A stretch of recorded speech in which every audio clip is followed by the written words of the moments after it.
Hey, Mahal everyone! Welcome back again to the Broadway Saiyan YouTube channel. I am your host 40, and we are back with another video on Dissidia Final Fantasy Opera Omnia. In today's video, we're going to be bringing you guys part 3 of my video series for the global version of the game, Weapon Passives 15 CP versus 35 CP. Now, some friendly reminders when watching. So again, this video series is designed to help newer players and free-to-play players understand which weapon passive can best help a character function in the event that they do not have both weapons on that character. It also helps them understand which weapon passive would be more ideal for a budget build, as newer players and free-to-play players will not have every weapon released in their inventory. This will not cover the World of Illusions event 15 CP weapons such as Cloud's 15 CP Crimson Edge or Bartz's 15 CP Noir Caliber, as those weapons do not impact the character's abilities directly and are situational for the most part. I know a lot of you guys have been mentioning that still on the comment section for my last 2 videos for this series, so I'm just letting you guys know again, that's the reason why I'm not bringing those weapons up. And this also will not cover EX weapons, as that will be saved for another series, and also we still don't have them yet in global, so we're gonna get to that once it actually comes out. But anyways, let's go ahead and get on with part 3. So the first character we're gonna go over is Zidane from Final Fantasy IX. 2 abilities. Stellar Circle 5 is a 3-hit melee brave attack. The damage modifier is 40% for each of the 3 hits, equaling to 120%. It has a low chance to inflict speed down to the target for 3 turns, and it also has a low chance to grant Zidane speed up for 3 turns, and this ability does have a high turn rate. His second ability is Free Energy, which increases his brave by 1.2, and then he inflicts an HP attack. It also has a medium chance to inflict defense down for 30% for 3 turns and grant Zidane defense up 30% for 3 turns. It has a high turn rate. Now, taking a look at the 2 passives that he has available to him with his weapons, the first one is the 15 CP Zwill Crossblade passive. So this increases Stellar Circle 5's damage output, so now each hit is going to be dealing 60% with a grand total of 180% damage modifier. It also increases the chance to inflict the speed down and grant Zidane speed up to medium, and the duration is now extended to 4 turns for both that debuff and also the buff to himself. His 35 CP Butterfly Sword passive, Free Energy, will now increase its Brave by 1.5. It'll also increase the chance to large to inflict the defense down and also grant Zidane that defense up. And the duration for both the debuff and the buff is extended for 5 turns. So what is my verdict on this? So the verdict is I would definitely this time prioritize the 15 CP first. Reason being is because it does hit multiple times, which effectively allows Zidane to act as a decent Brave Shaver. Pile that with the high turn rate, meaning he's probably going to be using this move at least twice during, a turn, or twice. He's going to be taking at least more than 1 turn during when your characters are actually acting. So this is why I say to prioritize that. Free Energy, while it does increase its effectiveness with a 35 CP, it doesn't attack the Brave, it's just an HP attack, and on its own without the passive, I feel like it does function well enough if you don't have the 35 CP. So that's my thoughts on Zidane's weapon passives. So moving on, we have Dark Knight Cecil. So Dark Knight Cecil's first ability is Darkness. This is going to be a 1-hit AoE dark range brave attack. This consumes 15% of Dark Knight Cecil's HP, and the damage modifier is 100%. His second ability is Valiant Blow. This is a 3-hit dark melee brave attack. The first 2 hits deal 40%, the last hit deals 70% for a total of 150% damage modifier. This also initiates the chase sequence automatically, and it does consume 40% of Dark Knight Cecil's HP.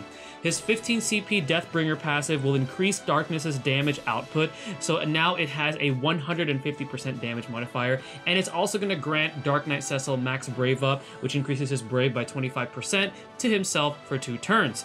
His 35 CP Dark Claw passive increases Valiant Blow's damage output, so now the first 2 hits deal 60%, the third hit deals 120% for a grand total of 240% damage modifier. It'll also lower the action delay on this ability, and it will grant Dark Knight Cecil attack up 30% to himself for 3 turns. So what is my verdict on these 2 passives?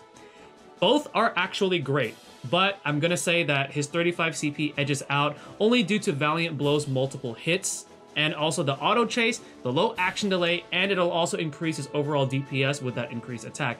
And also darkness on its own does hit fairly hard, even without the 15 CP, it's at 100%.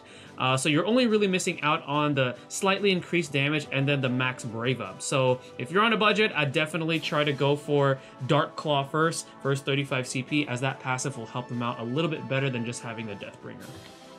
Alright, so now the next character is Ida. So Ida has two abilities, Snap Punch being a 5-hit melee brave plus HP attack. The damage modifier is 10% for each hit for a grand total of 50%. It'll also grant Ida attack up 20% and speed up small for 3 turns. Her second ability is Touch of Death, which is a 1-hit melee brave attack. This has a medium chance to inflict poison for 3 turns. Her 15 CP Spherai passive increases her Snap Punch's damage output, so now each hit is dealing 20% for a grand total of 100%. It also will extend the attack up and speed up buffs to 5 turns. Her 35 CP Hellish Claw passive increases Touch of Death's damage output, so now it's dealing 200%. It lowers the action delay. It has a chance to inflict poison, is now guaranteed, and is extended to 6 turns. All of Ida's existing buffs are increased by 1 turn as well. So what is my verdict on this? So both are great. However, because Snap Punch is a Brave plus HP attack, I'm going to actually say that the 15 CP slightly wins this, and also that ability does buffer as well, so it makes it a little bit more versatile, I'm going to say. There are better options for poison debuffers, which is why I'm saying that if you decide to build up Ida and you want to try to get one of her weapons, I would prioritize getting her 15 CP first. Alright, and the last character we're going to talk about is Vaughn. So Vaughn has Red Spiral. It is a 4-hit non-elemental magic brave plus HP attack.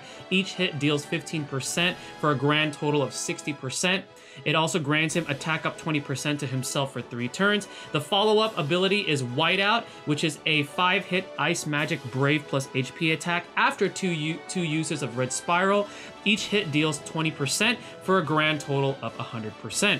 His second ability is White Whirl. It is a 4-hit wind magic brave plus HP attack, each hit dealing 15% for a grand total of 60%. It has a medium chance to inflict defense down 20% for 2 turns. The follow-up ability is Luminescence. This is a 5-hit holy magic brave plus HP attack, and the condition is after using 2 of White Whirl uses. It has each hit dealing 20% with a grand total of 100% damage modifier. It also has a chance to inflict blind for 1 turn. His first passive, coming from his Platinum Sword, from his 15 CP weapon, will increase Red Spiral's damage output, so now each hit is dealing 27.5% with a grand total of 110% damage modifier. His attack up duration will be extended to 4 turns. No changes, however, will be made to his Whiteout follow-up ability. His 35 CP Zwill Blade passive increases White Whirl's damage output, so now each hit is dealing 37.5% with a grand total of 150% damage modifier.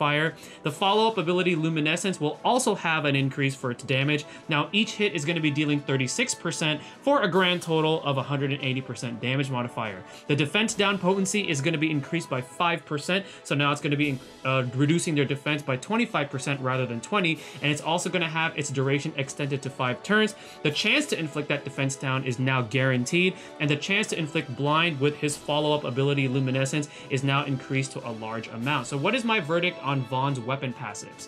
So both of them are actually really good, and this was proven because when the game first came out on the global side, Vaughn with his 15 CP weapon, and even before his 35 CP weapon came out, was still one of the harder hitting DPS units in global, and he still is now that his 35 CP is out. However, I'm still going to say that his 35 CP edges out because it does have a higher damage output on both the initial ability, which is White Whirl, and the follow-up Luminescence. The 15 CP, though, if you only have that and you didn't have a chance to get his 35, still does make him a fairly good option DPS-wise. Alright guys, well that is going to be part 3 of my weapon passives, 15 CP versus 35 CP. I will be getting part 4 done soon. I'll be getting that out for you guys. Thank you again for watching my videos. Hopefully you guys find these videos useful. I really enjoy making them for you guys. Alright, I am 40 the Broadway Saiyan. Stay tuned for the next video, and Mahal everyone.